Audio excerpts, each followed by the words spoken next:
Thank you so much for having me on, Heather. I appreciate being here. Listen, almost 45,000 fans in that place, and you are the one getting a whole lot of social media attention, so I had to spend some time with you. Have you recovered from last night? I recovered when I got home, and I experienced some happiness, and then I woke up this morning and went right back to stressing out. About Game 7 to come? Yeah, but your voice it's is awesome good, just to be though. in this Your voice position. is still pretty good. I was talking to Dan Schulman, seeing if he had one. You sound good to me. We had a good lead going in later into the game. It saved me a little bit. I have a couple bullets left for tonight. Tell me, I only experienced by watching television what you lived last night. As far as the noise and the atmosphere, what was it like in that park? It's surreal. Like, just being a Jays fan and then getting to be in that experience in that environment, especially when the dome's closed, it's unbelievable. It gets so loud, and like, I think all the fans feed off of each other's energies. I hope the players feed off of our energy, and it just feels like, you're a part of something bigger. And do you get a sense of that? I mean, you're so close. I mean, are you hearing any exchanges, or how the batters are feeling about their at bat, or what's happening? I mean, is there any sort of vibe that you're getting from the team?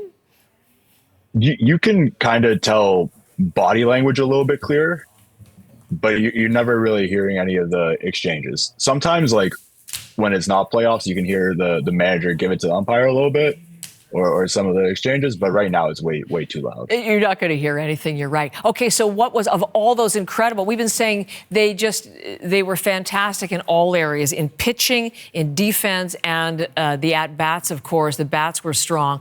Of all of that, do you have a favorite moment from last night? The Vlad home run, just like... Oh, let's look at that. As you're telling me about that. Okay, tell me about experiencing that one. It cemented that, like, we were going to kind of win. Like, that's felt like the nail in the coffin during that game.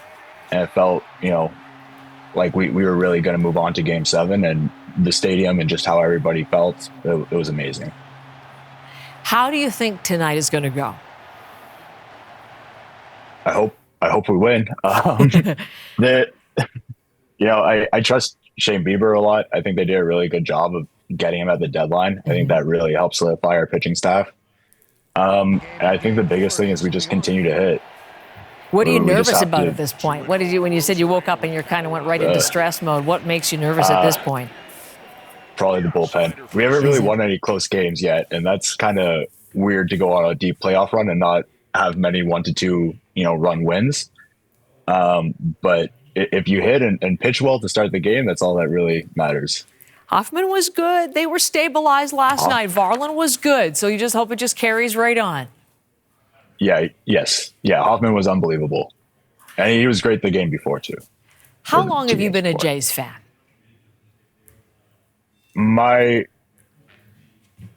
think like the first game I went to, I was like 6 years old. And when I was a child, I grew up a fan of the Los Angeles Angels because I loved Vlad Sr.